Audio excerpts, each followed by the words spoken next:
Hello my friends, how are you doing? It's again time for a new online course, and this time it's the basics of composition. Now if you wonder why is this so close to the last release of an online course, last time I was very late on my release. This time I'm completely on time.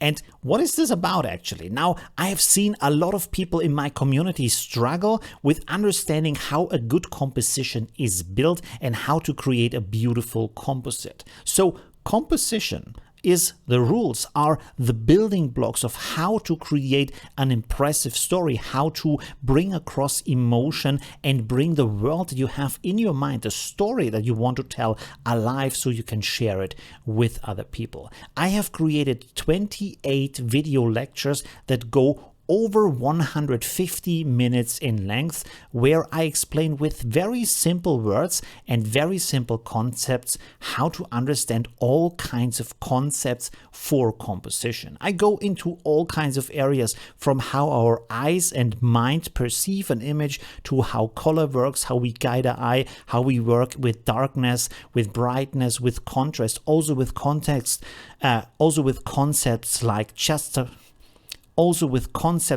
juxtaposition or chiaroscuro or frame in frame. Has a lot of cool things in there, but don't worry, everything is explained in really easy concepts, really easy way, so you can follow it and use it right away. I also included lectures to tell you how to get progress faster, how to learn in an easier and better way, so you can really get to the level of skill, so you can tell your stories and bring your worlds in your imagination alive and show it to your audience. Now again, this course is reduced greatly in price for the first 100 people who get it. Usually it's $70, now it's just $25, like I said, for the first 100 people if you want to get that course. Here, by the way, is one of the 28 lectures, so you can watch it right now and get a feel if this is right for you and this is interesting information.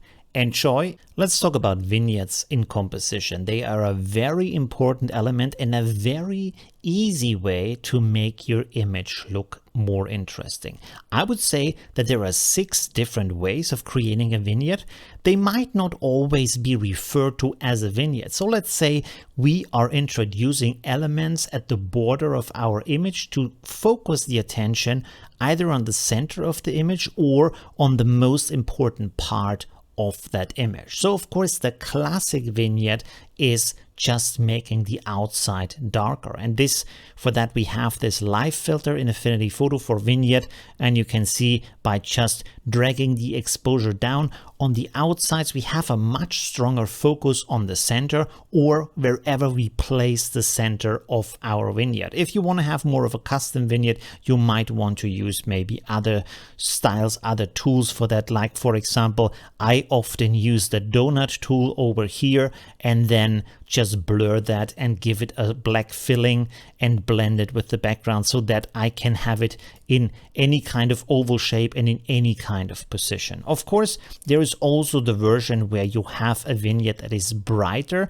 than the center. That is less often used, often requires kind of special occasions to use that. But as you can see, it also looks interesting. It also has a very interesting, easy and dramatic effect on the picture. But usually the darker vignette is more similar to how we see things, how our eyes and our perception works.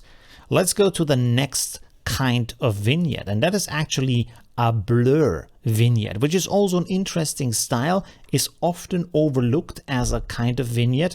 And as you can see here, when I have now the outside blurred with this depth of field live filter in Affinity Photo, I can create more depth, but I also can create more attention to certain parts of the image. And here you can actually define where the center of that element should be, where the sharp part of that should be, and like that you can see that now more attention is drawn to that part of the image, and at the same time, because we have this depth of field blur, it has a bigger dimension. We feel like we are looking deeper into the image compared to this version here where everything is sharp in the same way. So this can be a really interesting creative way to work with the vignette, also without influencing the brightness or darkness of your scene, because you might want to keep it in that way and just focus the attention.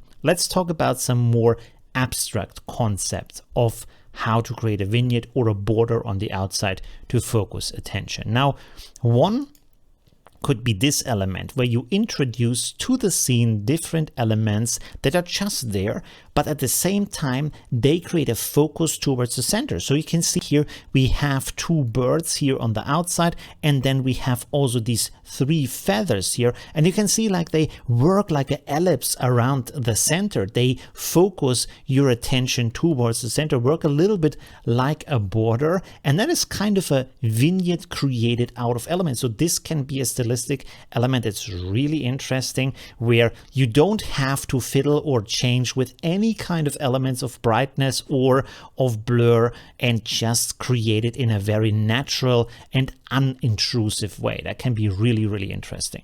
The next one that we can use is to introduce natural elements into our image, often, for example, having these kind of trees or bushes or roots or other elements like houses or containers or any kind of thing you can come up with that could be on the side of your image, blocking off the view of the viewer to the side, so the attention is not spilling out of the image but rather kept inside of the image, and still fits into the surrounding very naturally, so that there is no disturbance. It doesn't feel artificially added to that.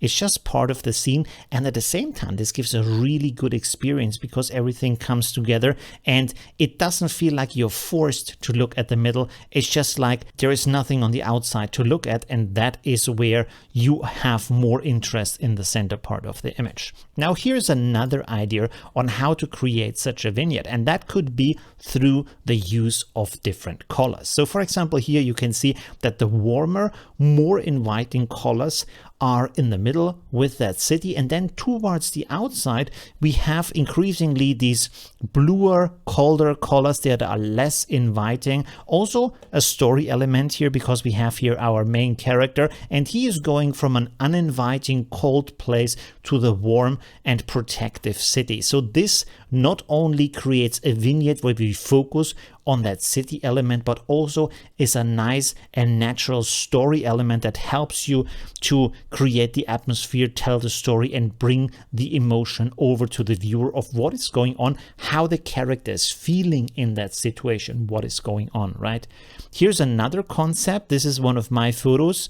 It's not a composite, but this is something you can also easily use, where you just put foliage or other elements close to the camera and just use it as a ring around the main object. The cool thing about this, as you can see here in this photography, is that you have this kind of expression or kind of feeling to be an explorer, to discover something, to be the first one to see that. It makes it more adventurous and interesting to look at the picture, and makes the picture itself also very dynamic. So this can be a very interesting stylistic way to do that in photography, but also in a composition. Like for example, think about planning a composition where, for example, you look through foliage, maybe even have a hand blurred in the foreground that moves that foliage to the side, so you actually have this kind of discovery feeling, and this also can add to your story and to the scene that you want to create through your composition. So these kind of dimensions that add and are natural to the scene